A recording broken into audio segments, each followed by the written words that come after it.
Eu declaro, então, abertos os trabalhos, a sessão pública de defesa da dissertação de mestrado de Antônio Ezequiel Inácio Barbosa, intitulada Jurisdição Constitucional e Democracia, controle racional das decisões do STF sobre o requisito da repercussão geral. E eu tenho a honra de ter na banca comigo a professora doutora Marlene Pinheiro, da Faculdade Agri de Sá, e o professor doutor Davi Barbosa Oliveira, da Universidade Estadual do Ceará. Na forma, então, do regulamento, eu passo a palavra por até 20 minutos ao mestrando para a sua exposição e depois, em seguida, para a arguição dos membros da banca. Então, Ezequiel, por favor. Obrigado, professor. Inicio saudando a banca. Professor doutor Martônio Monte Alverne, meu orientador, a quem agradeço pelo valioso acompanhamento durante esse período do mestrado. Professora Marlene Pinheiro, obrigado por ter aceitado o convite, por ter se disposto a ler o meu trabalho e examiná-lo. Acredito que seja algo bastante trabalhoso de fazer. Professor Davi Oliveira, a quem agradeço, primeiro pela participação na minha banca de qualificação, suas observações, recomendações muito me ajudaram na construção do trabalho, principalmente naquela questão das organizações dos capítulos, na correspondência entre os objetivos específicos e os capítulos desenvolvidos. E agradeço também agora por mais uma vez ter aceitado o convite para estar aqui nessa banca nessa tarde. Pois bem, o meu trabalho ele versa sobre a qualidade da fundamentação jurídica utilizada pelo Supremo Tribunal Federal para justificar suas decisões sobre o preenchimento do requisito da repercussão geral, que é um requisito intrínseco de admissibilidade do recurso extraordinário.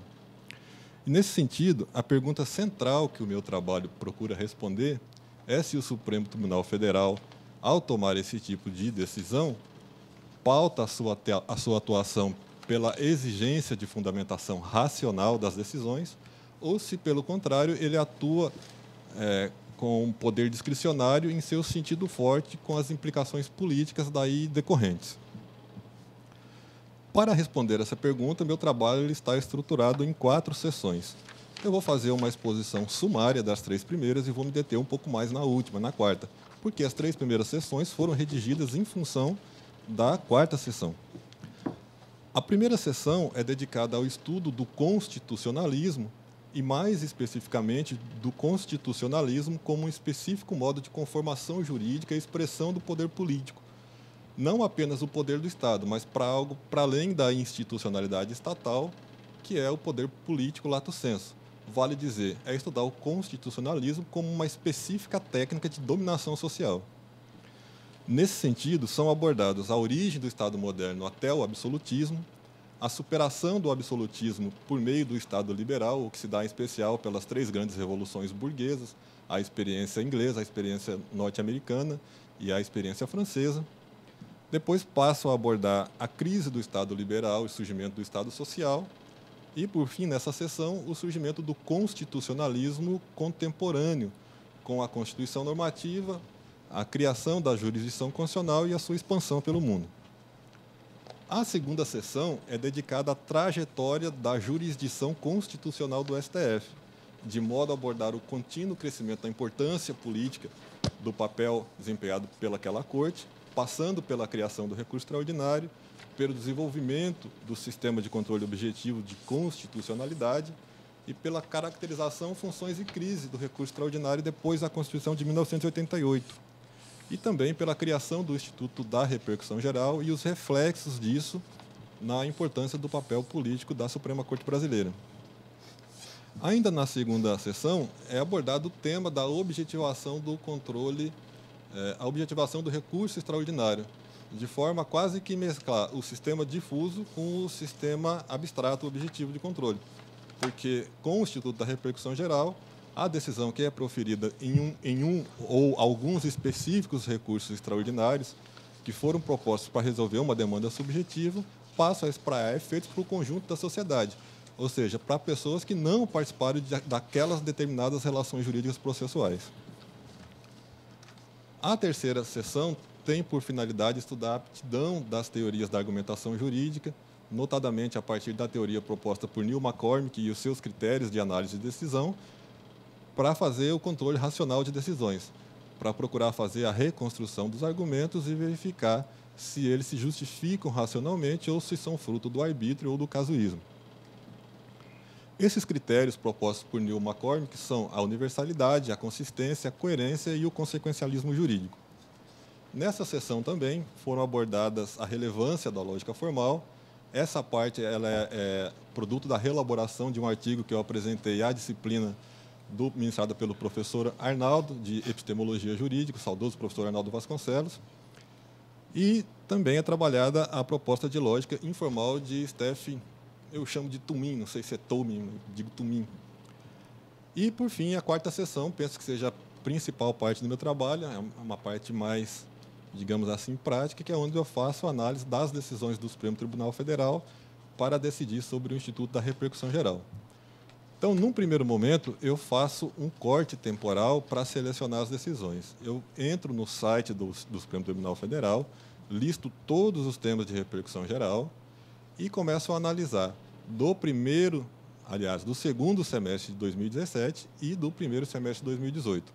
Eu olho o tema, clico no link da manifestação, a partir da manifestação eu vou para o acordo, não do julgamento de mérito do recurso, mas o acordo proferido para deliberar sobre o preenchimento ou não da repercussão geral, e, a partir disso, eu faço a leitura e faço a minha análise. Então, foram analisadas, nesse primeiro momento, 53 decisões. Se nessa leitura eu considero que a decisão se justifica racionalmente, eu não dou mais nenhum passo adiante com ela. Eu abandono. Porém, se eu encontro algum problema que eu considero relevante e importante destacar, eu faço isso no texto, apresento na minha dissertação.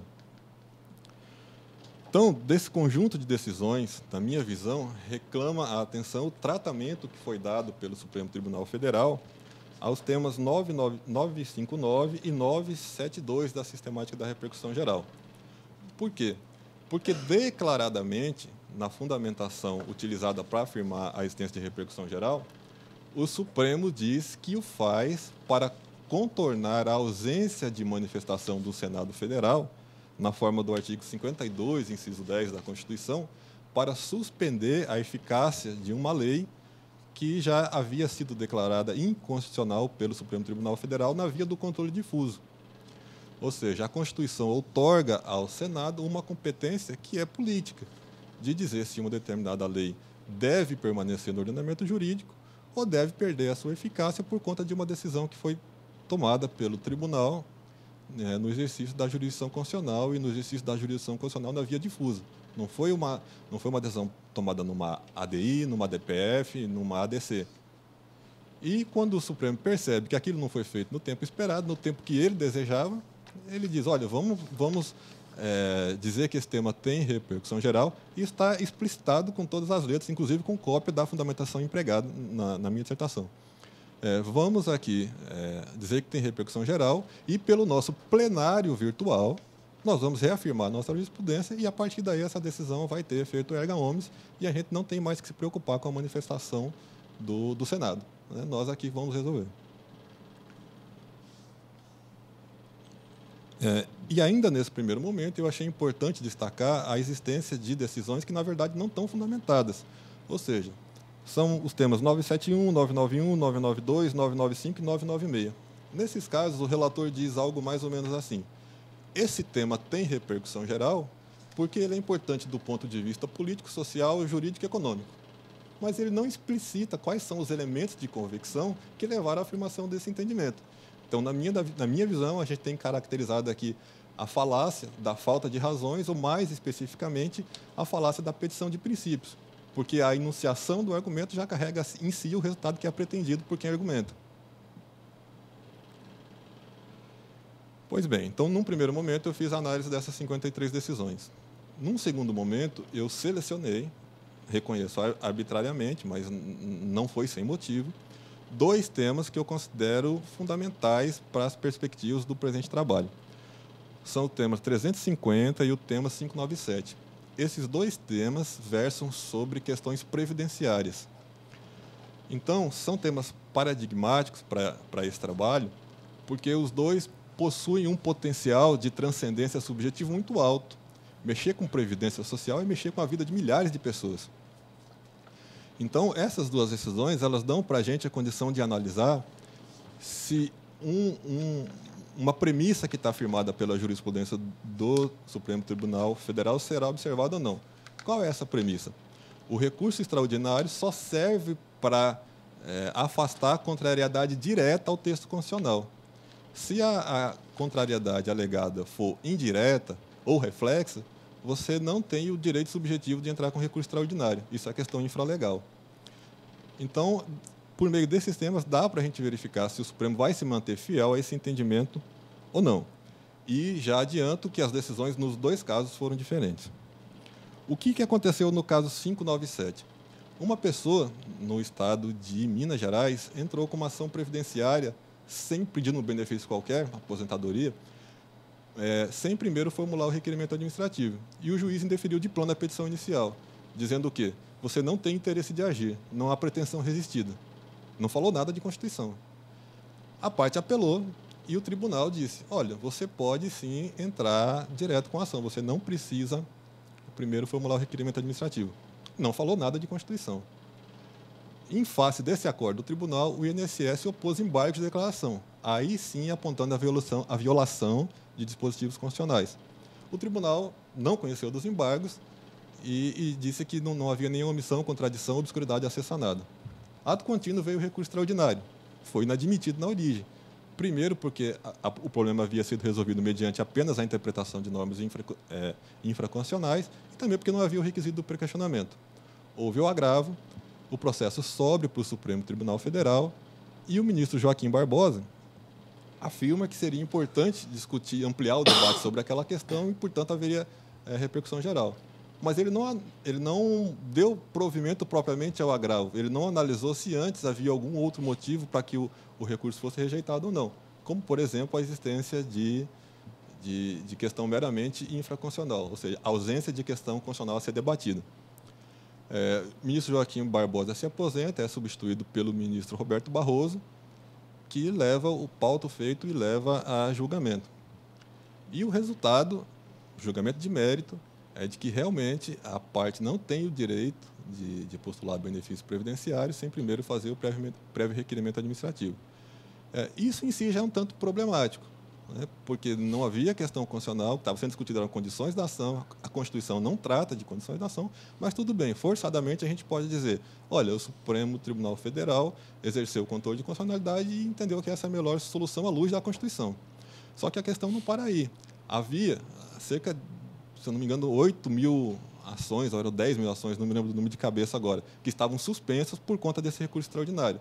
A gente sabe que quando o recurso extraordinário é admitido mediante a sistemática da repercussão geral, os outros processos que tratam desse tema ficam suspensos até a decisão final. Para resolver o que fazer com esses processos que estavam em curso, o Pleno, aceitando a proposta do ministro Roberto Barroso, criou uma série de regras processuais que estão descritas no meu trabalho para dizer como é que o judiciário tinha que lidar com esses processos.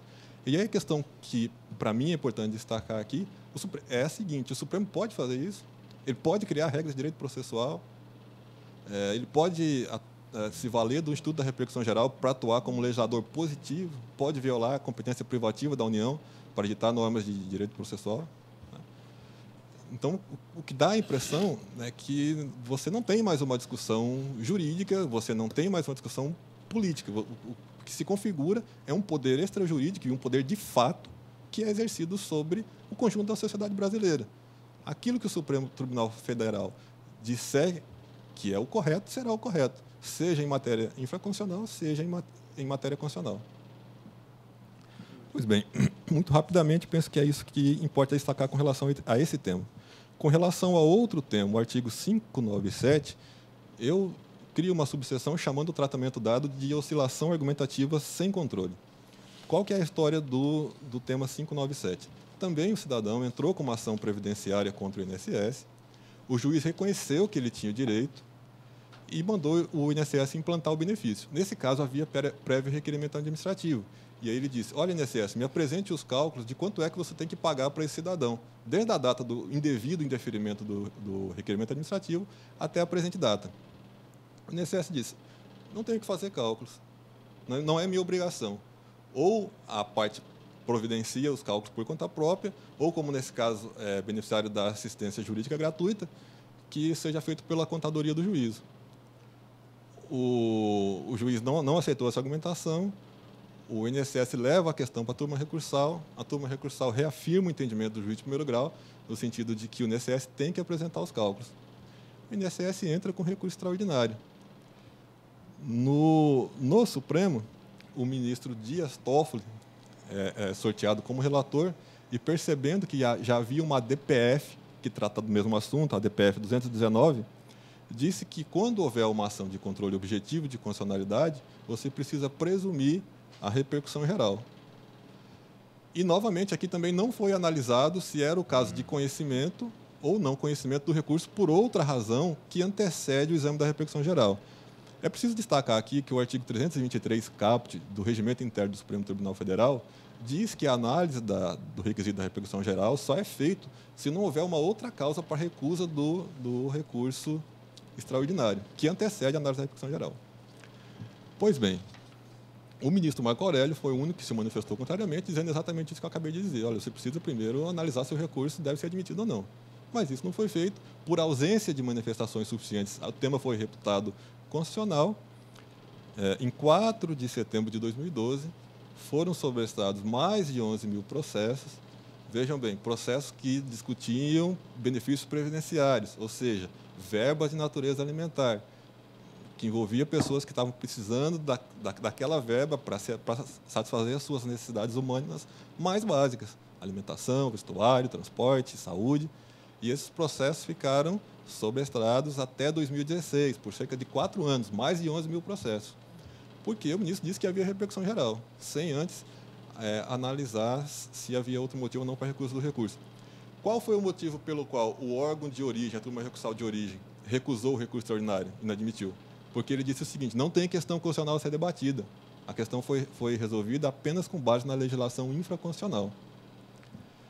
Na minha dissertação, não dá tempo para fazer isso agora, eu faço análise com base em cada um dos critérios do McCormick sobre os argumentos utilizados pelo ministro relator. Mas o que causa uma certa perplexidade é que, decorridos quase 4 anos depois, o plenário do Supremo Tribunal Federal, por maioria de votos, acolhendo o voto do próprio ministro relator Dias Toffoli, disse: olha, esse recurso não pode ser admitido porque não tem questão constitucional a ser debatida. A discussão é meramente infraconstitucional. Então, o que se questiona aqui não só o tratamento técnico dado, mas o grau de eticidade com o qual o STF se relaciona com essa questão. Será que ele pode brincar dessa maneira com a vida dessas pessoas? Vejam, milhares de pessoas, porque não é só o autor da ação, mas o seu contexto, o seu entorno social e familiar que sofre com isso, foram prejudicados. Quem ganhou? O INSS, que teve uma indevida postergação no pagamento. Pessoas morreram, pessoas não vão mais atrás disso, pessoas vão ter dificuldade para retomar essa decisão na justiça. E o que é curioso é que, na mesma data em que o ministro Dias Toffoli afirmou a repercussão geral desse tema, ele analisou a repercussão geral de vários outros casos. Em 8 outros casos, ele disse que não ia analisar a repercussão geral. Esses casos estão especificados na minha dissertação, porque havia motivos cuja análise era logicamente antecedente, que afastavam a análise da repercussão geral. Então, parece, na minha visão, que ele deu um tratamento diferenciado para esse tema, né? O que quebra qualquer possibilidade de racionalidade da decisão, compatível com o princípio republicano, incompatível com o princípio de justiça formal, de tratar todos de modo igual. E, por fim, na parte das conclusões, à luz daquilo que foi obtido nas sessões 1, 2 e 3, e principalmente diante da análise de decisões realizadas, a resposta à pergunta fundamental do presente trabalho é no sentido de que, hoje, o STF, ao decidir sobre o requisito da repercussão geral, ele não se pauta por critérios de racionalidade. É verdade que existem decisões bem fundamentadas, decisões que demonstram porque um tema tem repercussão geral ou não, mas quando o ministro relator não quer fazer isso, ele não faz, né? Prova disso são esses 2 casos que eu acabei de discorrer sobre eles. E quando o ministro não faz isso, não existe nenhum instrumento jurídico hábil a coibir essa espécie de coisa. Então, A investigação empreendida no presente trabalho demonstra, na minha visão, que o STF, na prática, tem o poder de dar ao Instituto de Repercussão Geral o tratamento que ele bem entender. Há, portanto, a possibilidade de que o STF atue com relação ao Instituto da Repercussão Geral com base em critérios exclusivamente discricionários em seu sentido forte.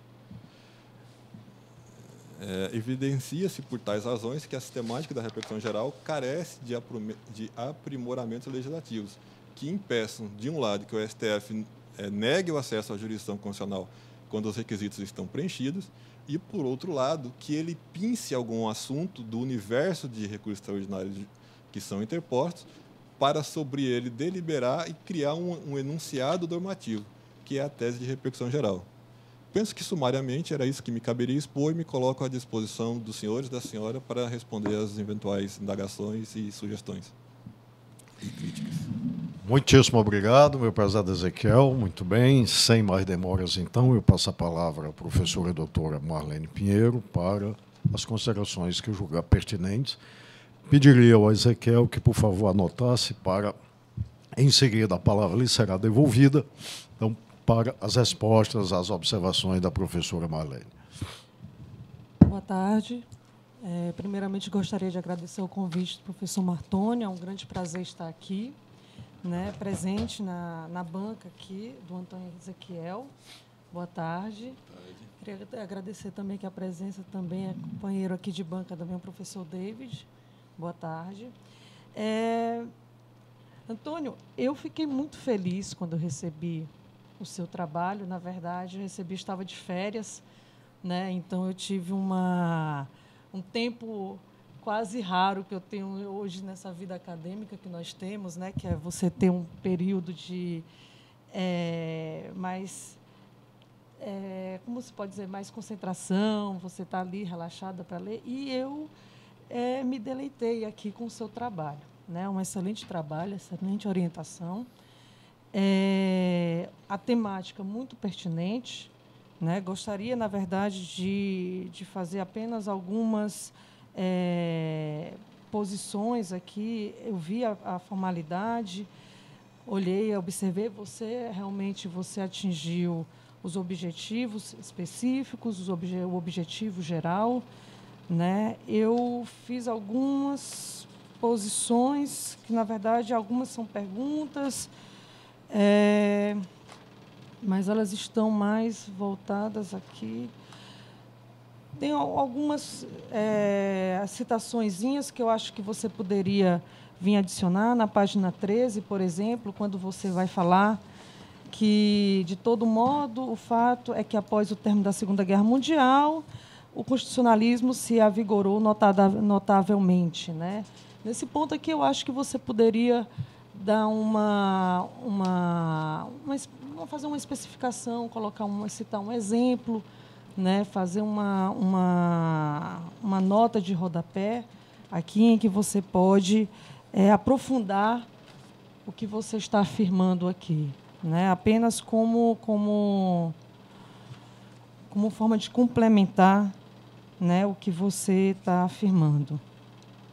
Uma outra coisa que eu gostaria de... Deixa eu só ver aqui se eu encontro aqui. Gostaria de falar com você.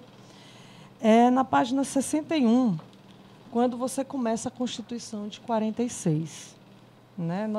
Você faz aqui uma brilhante apresentação das constituições, na evolução das constituições nacionais. Você entra na Constituição de 46, aqui, neste item aqui, e você poderia, nesse momento, falar um pouco também sobre a influência do nazismo, do fascismo, já que você traz esse assunto no início. Então, assim, nós estamos falando no período pós-guerra. Qual é essa influência internacional, quando você começa a falar sobre a Constituição de 46. Aqui eu fiquei um pouco confusa, mas é só mesmo em relação a posicionamento, porque você, na Constituição de 46, você fala logo já da Emenda Constitucional 16, 65. Então, você passa para para 65 você não discorre desse período de 46, né, que nós vamos ter aí 9 presidentes no Brasil, incluindo o próprio Getúlio Vargas, que você fala ali no início, né, da parte da ditadura dele, né? Talvez aqui você pudesse só mesmo fazer uma pequena exposição sobre se permaneceu, como é que aconteceu, né, com esses presidentes nesse período. Quando você fala aqui com uma inspiração austríaca, né, na página 62, eu acredito que aqui você poderia fazer uma breve citação, né, o porquê dessa sua afirmação. Tá? Faltou aqui para mim um pouquinho de esclarecimento quanto a isso. Aí, nós fomos aqui, né, para o capítulo 3º, que eu adorei. Né? Aliás, entrou aqui numa temática que eu gosto muito. Né? Quando eu comecei a ver aqui a teoria da argumentação jurídica, o professor Martônio aqui também tem a experiência aqui. E eu comecei a ver, fui olhar a tua bibliografia, vi que você citou ali o Roberto Alexis, né, em alguns momentos, um momento aqui no texto, você leu um dos livros dele, né?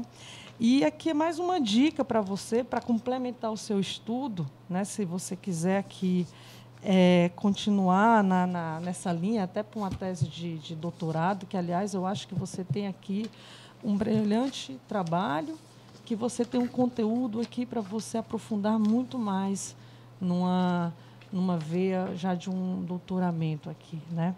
Então, aqui, o Robert Alexis, ele é muito bom, e ele me lembrou de um professor de Heidelberg, não sei se o senhor se lembra, é o Radbruch, professor Radbruch, né? Ele fez o livro o Direito Supralegal, anotei aqui em português, o Direito Supralegal. Eu acredito que a gente tem esse livro traduzido aqui para o português, e é muito interessante esse livro dele, da questão da lógica, né, na racionalidade das decisões, porque o próprio Supremo alemão utiliza até hoje, né, o livro dele, a inspiração dele foi utilizada numa das primeiras decisões se baseando no DDR, da Alemanha, como é que se fala no Brasil? Não, da DDR, dos policiais da DDR, da Alemanha Oriental. República Democrática Alemã. Da República Democrática Alemã, né, que eram os guardas de fronteira ali. Então, eles pegaram muita teoria, né, do professor Radbruch para ter essas decisões. E eles falam muito da questão da lógica, da racionalidade nas suas decisões. Então, aqui é uma dica para ti, né, muito boa de leitura. Processo Mônica, né? Exatamente, olha. Muito bom. Na hora que eu li, eu já me lembrei logo. Eu falei, não, tem que passar essa dica para você aqui, né, que é muito bom. Eu vou ver até se eu tenho esse livro em casa. Uma outra coisa também, uma outra dica também, eu acho que o professor David aqui conhece, não sei se o professor David conhece, da UES, a professora Lília Pinheiro. Não sei, é uma professora da UES, da UFC, né, que tem um excelente trabalho sobre a teoria dos jogos no direito também. Ela trabalha a questão da lógica, professora de lógica. Né, se um dia você quiser aperfeiçoar os conhecimentos, é uma excelente pessoa, que você pode ter o contato dela, eu posso lhe dar. Eu vou ser bem breve, viu, professor? Tá, não vou, claro, professora, fique à vontade. Não quero aqui tomar todo o seu tempo, não. Em relação, quando você fala aqui da proposta lógica informal do Toulmin, né, e depois você passa pela do McCormick, eu fiquei um pouco eu indagando aqui, na verdade, que quando você vai para a análise das decisões selecionadas, você vai usar sempre os dois, principalmente naqueles dois casos, né? Você vai apresentar o que o Toulmin falou e depois você vai falar do McCormick. E você só lembrou do Toulmin aqui. Você não falou dele lá no início, né? Porque um dos seus objetivos específicos você só falou do McCormick, né? E, na verdade, o Toulmin ele veio muito ali lhe dar um respaldo exatamente na evolução da tua lógica de argumentar o porquê, né, das decisões, né? Então, talvez você pudesse dar aqui uma atençãozinha mais aqui ao Toulmin, aqui colocando, principalmente ele na parte introdutória, quando você vai falar sobre os seus objetivos específicos, e também na parte da conclusão, né? Na parte da conclusão que também ficou faltando, eu senti um pouquinho a falta aqui do Toulmin aqui na parte dele. E gostaria de terminar só com uma única pergunta, né? Na verdade, é uma pergunta mais por uma curiosidade, né? Que eu tive essa curiosidade depois quando eu terminei de ler o seu trabalho. Você acredita que pode vir a ser proposital essas decisões? Ou elas podem ser mero situação de uma mera falha, ou realmente uma questão em que os próprios magistrados ali já estão ali, não sei, acham que já pode tomar uma decisão que ela já é... A lógica, você acredita que a lógica ela é uma preocupação dentro do nosso Supremo? Né? Eu terminei lendo o seu trabalho me perguntando, será que eles fazem isso propositadamente? Não queria entrar no âmbito político da coisa, mas eu gostaria de perguntar assim, é uma falha tão grosseira, né? Principalmente das coisas que você apontou aqui, né? Tão ilógica em alguns momentos, isso é propositado? Eu sei que é uma mera suposição, mas o que eu gostaria de saber a sua opinião. Certo. No mais, eu termino aqui a minha participação. Muito obrigado, professora Marlene. Eu devolvo a palavra, então, ao Ezequiel para se reportar às observações da professora. Obrigado, professora Marlene, pelas suas observações, pelas suas contribuições. Vou acatá-las todas. Algumas, se não nesse trabalho, como, por exemplo, a questão do Alex, do professor Radburg e das próprias contribuições das teorias dos jogos, se não nesse trabalho em estudos posteriores. Mas as suas outras observações, com certeza, serão todas acatadas e serão muito úteis para que eu torne o meu trabalho mais claro e também um tanto mais denso.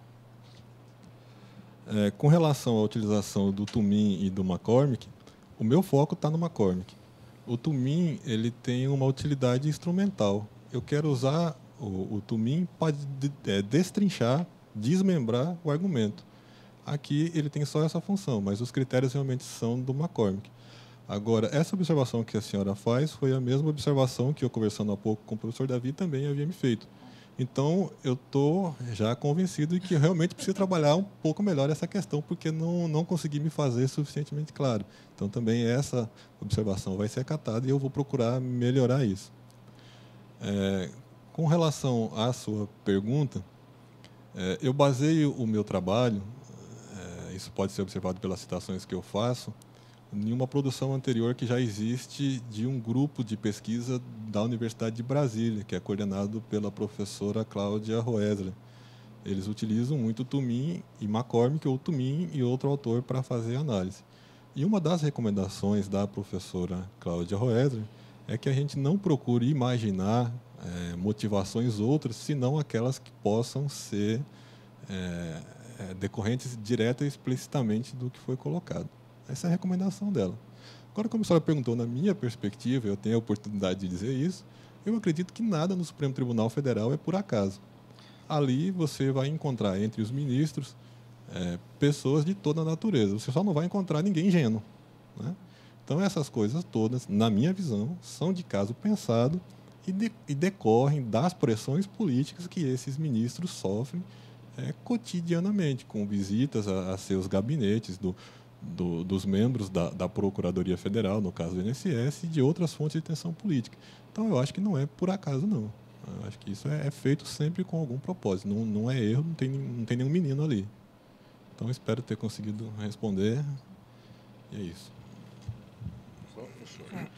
Muito obrigado, Ezequiel. Então, dando seguimento, eu passo a palavra ao professor Davi Barbosa Oliveira para fazer as considerações que julgar adequadas. Boa tarde. Boa tarde. Queria agradecer o convite, o renovado convite, né, pelo Ezequiel e pelo Martônio. Estive aqui na qualificação, conversava ali há pouco agora com o Ezequiel, e dizendo como com o desenvolvimento da qualificação para cá foi significativo. Assim, a minha percepção na qualificação foi de certa preocupação pelo tempo e pelo que o Ezequiel apresentou. O que só mostra como o Ezequiel é competente, que construiu um trabalho muito bom em um tempo muito curto. Assim, então, já começo aqui iniciando e parabenizando pelo trabalho, pela orientação. Imagino que não tenha sido fácil produzir tanto, um trabalho tão bom nesse tempo que a gente teve de menos de um ano para cá. Então, agradeço aqui o convite, queria também cumprimentar aqui a professora Marlene, que eu não conhecia, e coloco à disposição para outros diálogos que a gente possa, efetivamente, futuramente empreender. Vamos lá, assim, Ezequiel, o teu trabalho é muito bom, é um trabalho muito bem escrito, e assim, fico feliz de você ter acatado algumas orientações da qualificação, né? Lembro que essa parte histórica, você já tinha trazido ela na qualificação, e a gente falou, olha, parou aqui, encerrou aqui, desenvolva mais isso. Você já me apresentou ali que teve motivos extra-acadêmicos que lhe limitaram, né, a produção textual. E o que só vem a justificar pelo que você mostrou aqui. Quer dizer, eu não vou fazer nenhuma pontuação nessa primeira parte. Até conversando com você falava aí eu podia ter colocado um pouco mais aqui de direito, sei lá, soviético, alguma coisa assim. Eu acho que não. Eu acho que do que você quer desempenhar, eu acho que é isso mesmo, do que está aqui. Talvez, com o constitucionalismo latino-americano, talvez pudesse realmente falar disso, mas, sinceramente, eu não senti falta no primeiro capítulo, né? Você teve preocupação também, antes de apresentar os autores, né? Você fez uma digressão histórica, que eu também acho que é isso aqui, não precisa ir além disso. Eu acho que aqui é só para situar como é que veio se construindo essa ampliação de poder na corte. Eu acho muito interessante, viu, Martônio e Marlene, trabalhos assim, porque o Ezequiel já puxou aí, digamos, a ponta do iceberg, eu iria mais fundo. Eu acho que é política a questão mesmo. Quer dizer, você falou de pressões, né, pressões políticas. Acho que eu poderia até ir além disso. Tem questões também ideológicas que permeiam essa questão e de manutenção de certos poderes. É muito interessante o time, né, do STF, de como não há prazo, quando ele colocam, quando retiram as ações de pauta. A função do presidente, quer dizer, merece um estudo que a Carmen Lúcia, por exemplo, está fazendo. Como ela coloca uma ação, por exemplo, individual, do caso do HC do Lula, antes do coletivo. Não tem sentido nenhum fazer isso. Ela faz claramente por um viés de interesse que não é jurídico, que não passa longe, na verdade, do jurídico. E eu acho que você pontuou, e o que eu achei mais interessante, eu não conhecia esse McCormick, e eu gostei muito, assim, eu li atentamente com a professora Marlene no terceiro capítulo. Para conhecer esse autor, não conhecia já o Tome, não conhecia o McCormick, e achei ele muito útil para a gente tensionar essas questões dentro do direito. A minha tese foi em análise de discurso. E eu queria também falar aqui que você tem um cuidado muito grande, antes de apresentar eles, de falar de lógica. Achei muito bom você falar isso. Inclusive, você utiliza um autor que eu utilizei, que é o Leônidas Heidelberg, se não me engano. E eu queria lhe dizer que tem um outro, que é um cearense, que é o professor Guido Imaguirre, que é daqui da UFC, e o professor Cícero, que eles têm um livro chamado Lógica, os Jogos da Razão, aqui pela editora do UFC, que é tão didático quanto o do Leônidas, que você utilizou. Então, Guido? como? Guido? Guido Imaguirre E Cícero, eu esqueci o primeiro nome do Cícero aqui, eu não tenho. Mas é Lógica, Os Jogos da Razão, o livro deles. Tem nas classes Xerox da UFC. Se você quiser, de repente, avançar nessas questões, fica a dica. É um livro muito bom também.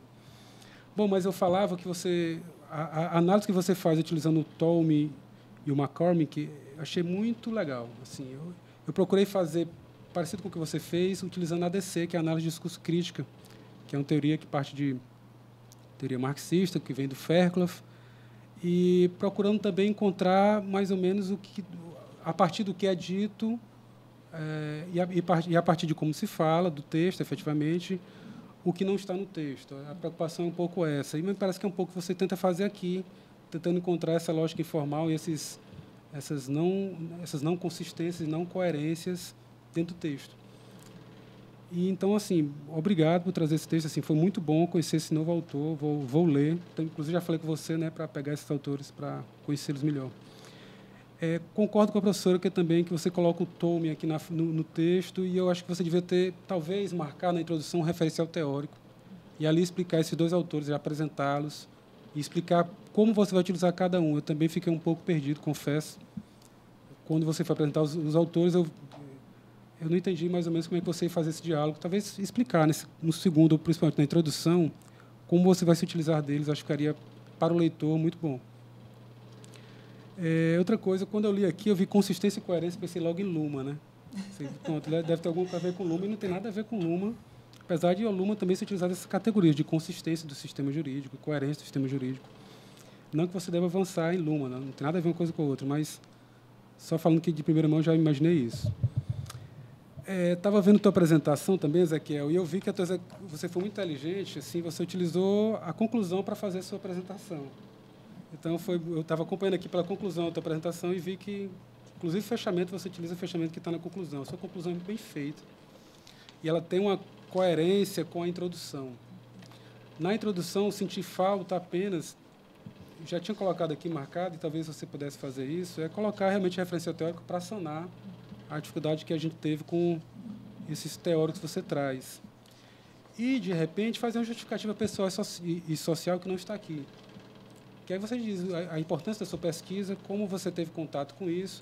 Quer dizer, eu senti falta, inclusive, aqui, de uma explicação que você trouxe na sua fala, de como você teve acesso a esses processos, como foi esse processo. Quer dizer, isso é metodologia, né? E você podia, como não tem um capítulo de metodologia na dissertação, talvez na introdução fosse legal você colocar como você teve contato, por que você escolheu, explicar, justificar suas escolhas. Quer dizer, isso até para o leitor também já deixa a par do que vai vir, de como você escolheu, qual é a sua visão na pesquisa. Eu, particularmente, acho que é importante isso. E a sua conclusão eu achei muito boa. Você retoma os pontos, né, que você traz. E aí eu digo mais, assim, eu senti na conclusão algo que não está nos capítulos. Assim, aqui você arremata mesmo. Quando você faz as análises, talvez pela influência desse professor aí de Brasília, você fala, mas não faz um fechamento tão, digamos, crítico que você poderia trazer. Então, você fala, você descreve o que você encontrou nas suas análises, mas aqui na conclusão, você avança. Tudo bem, que eu acho que a conclusão é o momento de você avançar nisso, mas talvez você pudesse trazer um pouco disso no desenvolvimento. Aqui você coloca, ao decidir sobre o requisito de representação geral, não vincula sua atuação à exigência de fundamentação racional da decisão. Quer dizer, são frases fortes que você traz aqui, que já estão no texto, mas aqui você deixa isso mais contundente, digamos assim. Então, achei muito boa essa conclusão, por isso também, de você trazer isso de forma mais efetiva, né? Você diz assim, não vincula sua atividade à exigência de fundamentação, são decisões não fundamentadas, esvazia uma das competências privativas do Senado. Quer dizer, você traz isso e aqui você ratifica. Eu acho que é por aí mesmo. Assim, eu acho que a gente precisa, na academia, ser contundente mesmo, deixar claro a sua posição. Eu fui para uma banca lá na UFC, com o professor Gustavo, sobre o Nina Rodrigues. E o Nina Rodrigues foi um autor que utilizou teorias raciais, melhor do que teorias raciais, teorias racistas ou racialistas, né, para justificar que o negro não deveria ser punido, mas, na verdade, ela era uma tentativa de contenção, na verdade, de conter os negros libertos. Né? E o autor, em nenhum momento, ele se colocava no texto. Eu disse, olha, cara, é perigoso o que tu está fazendo, porque como tu não se coloca, alguém pode pegar isso aí para justificar, dizendo que tu está concordando com Nina Rodrigues. Então é importante você marcar a posição. E eu acho que aqui você fez na conclusão, eu acho que durante o texto, talvez você pudesse fazer isso de forma mais efetiva, de modo a deixar claro, né, a ficar evidenciada a sua postura. É isso, eu tenho outras colocações, mas a gente já conversou ali, já coloquei alguns elementos para você, que eu acho que assim, precisam ser colocados novamente. Queria agradecer mais uma vez o convite e dizer que Martoni, isso aqui também é um trabalho, mais uma vez, mais um trabalho para publicação. Eu acho que essas questões o STF não pode ficar, como diz o Streck, agindo com a consciência, de livre consciência, né? O jogador pudesse fazer qualquer coisa. E fica evidenciado também com esse trabalho seu o pragmatismo, como é pragmática, a teoria pragmática, como ela pode ser bem instrumentalizada. Porque o que é que o STF faz, a meu ver? Ele julga de qualquer maneira e encontra os fundamentos para aquilo que ele está fazendo. Então, não é que ele parte da lei para chegar... Porque se fosse assim, a gente tinha mais consistência e coerência nas decisões. A gente não encontra isso nessas decisões deles. Você vê que, às vezes, são paradoxais o entendimento de um e de outro. Eu queria até falar disso também. Na minha tese, eu peguei o julgamento da DPF sobre a anistia. O julgamento do relator, e mais do que o do relator, o julgamento do Celso de Mello, foram os julgamentos que balizaram os demais. Tanto que a Rosa Weber seguiu. Sigo o entendimento do relator, sigo o entendimento do Celso de Mello, etc. Um voto tão importante sobre a anistia política de 79, ela preferiu seguir. É um absurdo isso já, né? Mas mais absurdo do que isso é que os argumentos, se eu for analisar os argumentos do Celso de Mello, são argumentos mentirosos. A palavra é essa. Não é equivocado, foi mentiroso. Quer dizer, o Lewandowski e outros dizem que a Corte Interamericana de Direitos Humanos entende a anistia dessa forma. Isso é anistia, é uma auto-anistia. Então, você faz isso para não punir as pessoas que torturaram, fizeram desaparecimento forçado, mataram, etc. E o Celso de Mello disse, não é isso. Na verdade, quando se fala auto-anistia lá, diz alguma coisa. Isso que ele falava era errado, era mentiroso. Quer dizer, é gravíssimo isso. Se a gente não expõe isso, fica evidenciado os usos que a gente já sabe que o judiciário tem, mas não ficam publicizados esses usos. E só para encerrar aqui minha fala, sexta-feira eu fui para a fala do Roger Chartier, que esteve aqui.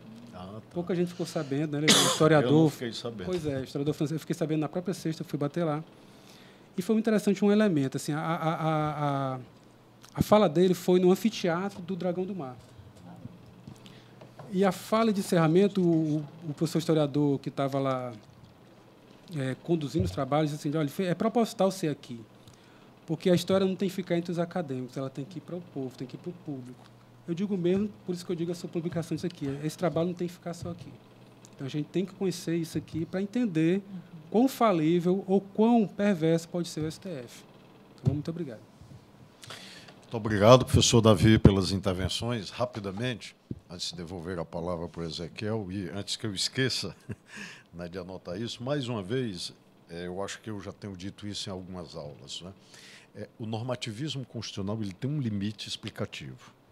Então, ou seja, compreender a Constituição e procurar explicar as decisões a partir exclusivamente da articulação interna dos dispositivos, né, principalmente em se tratando de uma Constituição, isso torna o debate muito limitado. E, por torná-lo limitado, na verdade, fica relativamente cômodo para atitudes mais, digamos, voluntaristas. Eu creio que isso que o Davi agora falou, assim como a professora Marlene também, como você pode explicar o julgamento da DPF 153? Somente eu recorrendo à teoria política e à teoria da história. Porque eu não consigo explicar só pelo normativismo isso que o Supremo diz. Isso aí todo mundo diz. Tem afirmações, nós temos afirmações feitas tanto pelo relator ministro Eros Grau, como pelo ministro Celso de Mello, que teve um voto que os outros lideraram, que não são verdadeiras. Tá? Ou seja, são argumentações vinculadas de uma parte normativista, nacional ou internacional, mas que não corresponde à verdade. Qual a solução para isso? Para esses problemas? Tá? ou seja, se não for dar um tratamento acadêmico devido para ele. A DPF 153 é só um caso. Então, nós temos outros casos do Supremo Tribunal Federal semelhantes, né, de todas as épocas. E nós temos também outros casos de outras cortes, né, como Suprema Corte, como Tribunal Alemão, como todos eles, né, nesse sentido. E não se encontrou um antídoto a isso. Está na academia que debate isso, mas não sai da academia. Né? E não sai na academia, e parece que, como isso continua pelo menos dos anos 50 para cá, não tem tido impacto nas cortes, a ponto de elas se sentirem seduzidas por esse tipo de argumento e enfrentar esses argumentos, né, com uma seriedade devida. Mas eu lhe devolvo, então, a palavra, meu prezado Ezequiel, para as considerações do professor Davi. Certo. Obrigado, professor Martoni. Obrigado, professor Davi. Evidentemente, eu vou acatar essa sugestão que é sua e da professora Marlene, de esclarecer melhor o tratamento que foi dado a esses dois autores. Só fico em dúvida se é melhor colocar na introdução geral ou na introdução do capítulo que fala da argumentação jurídica, que é onde eu justifico melhor a opção pelo McCormick. Talvez ali, no início, eu pudesse falar também do Tumin, para que é que eu vou utilizar ele. Qual é a finalidade de recorrer à sua concepção teórica.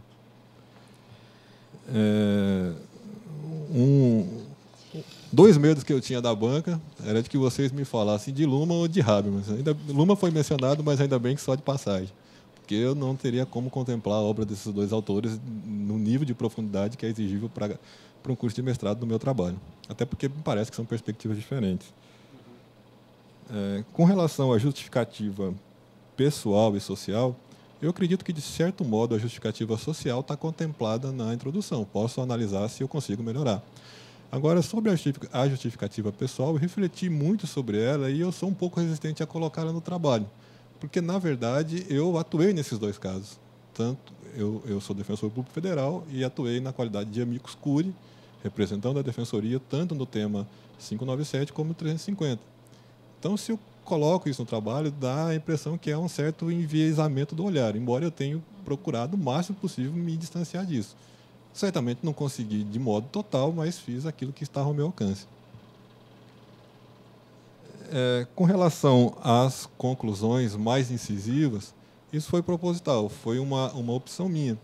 Porque se eu colocasse essas conclusões, embora eu as tangencie nas sessões, se eu as colocasse nessas sessões, ao final de cada sessão, quando chegasse na parte da conclusão, o que eu iria fazer não era concluir, na minha visão, mas era fazer um relato daquilo que eu já tinha feito antes. Então, me parece que dentro do contexto do trabalho, talvez eu possa especificar um pouco mais ao final de cada sessão essas conclusões, mas me parece que o momento para colocar as tintas mais fortes realmente seja na conclusão. Talvez até fazer uma remissão. Olha, essa conclusão diz respeito àquilo que foi trabalhado na sessão tal.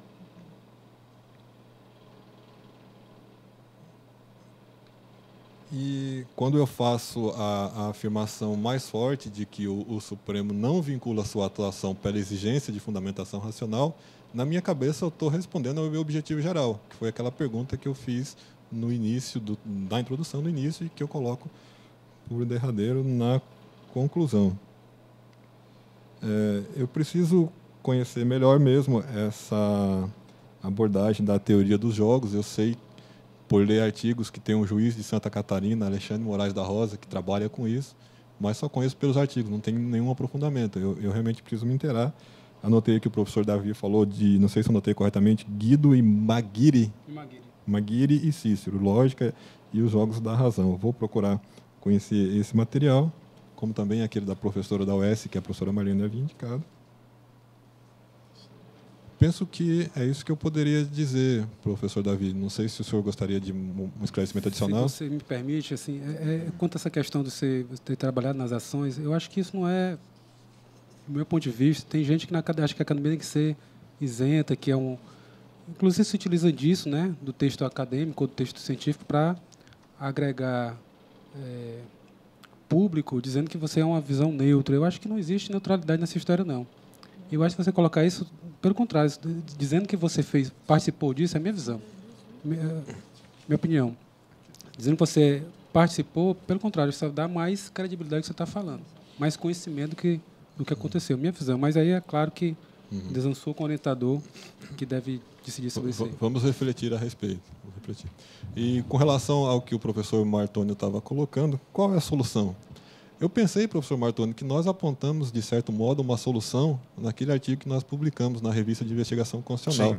Né? Eu até pensei em colocar aquele artigo como apêndice do trabalho. Não sei se seria conveniente ou não, mas a gente discute isso depois.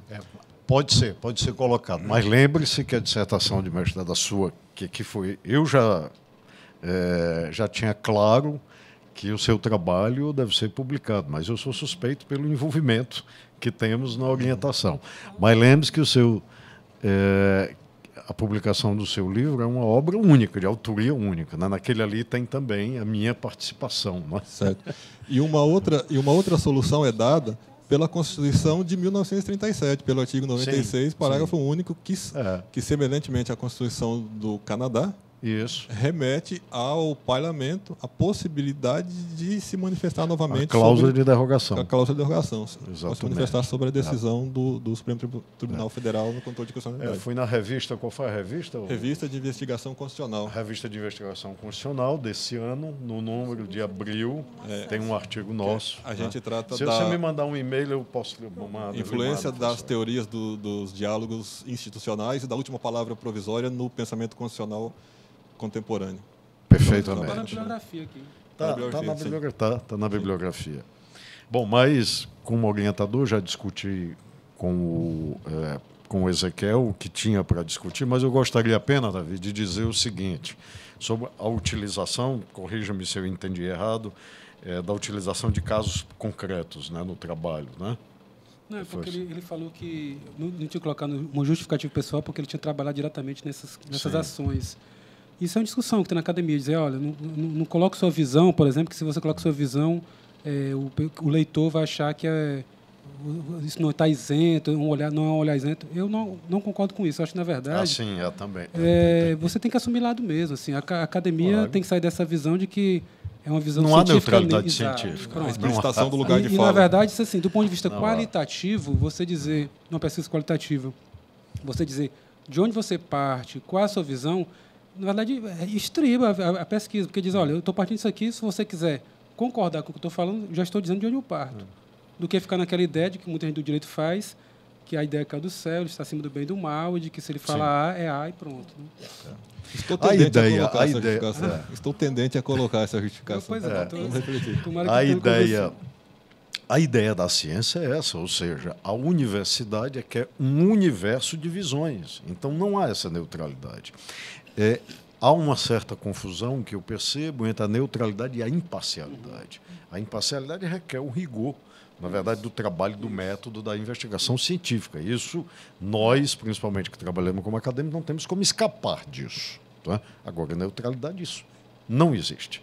Tá? Neutralidade é atributo de sabão em pó, né? Se ele tiver acidez baixa, ele é neutro. Se ele tiver acidez alta, ele não é. Né? Até porque, Ezequiel, nesse momento é que você vai colocar a tua personalidade dentro do teu projeto, dentro do teu trabalho.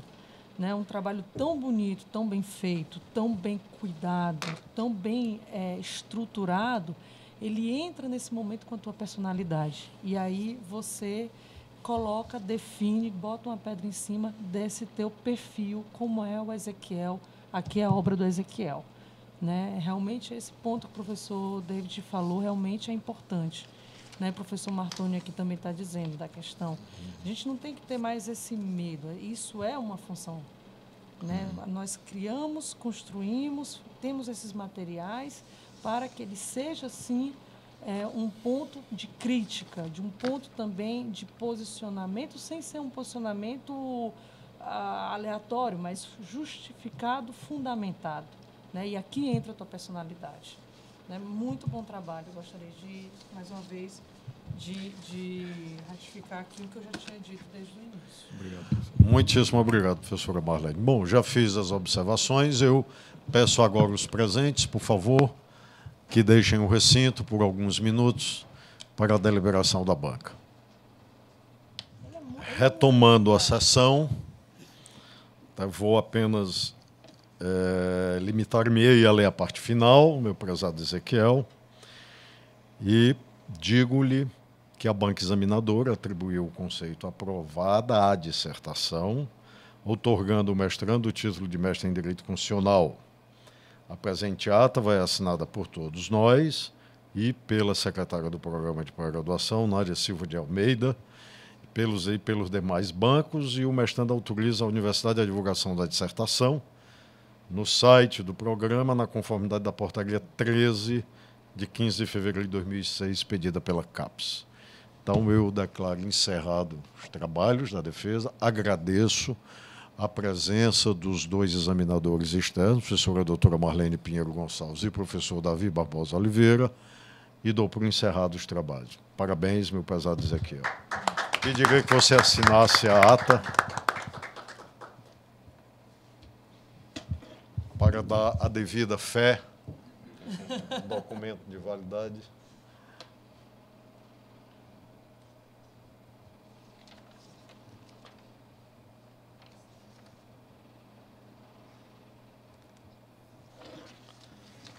Pronto. Não, aqui não precisa assinar. Isso aqui já está preenchido.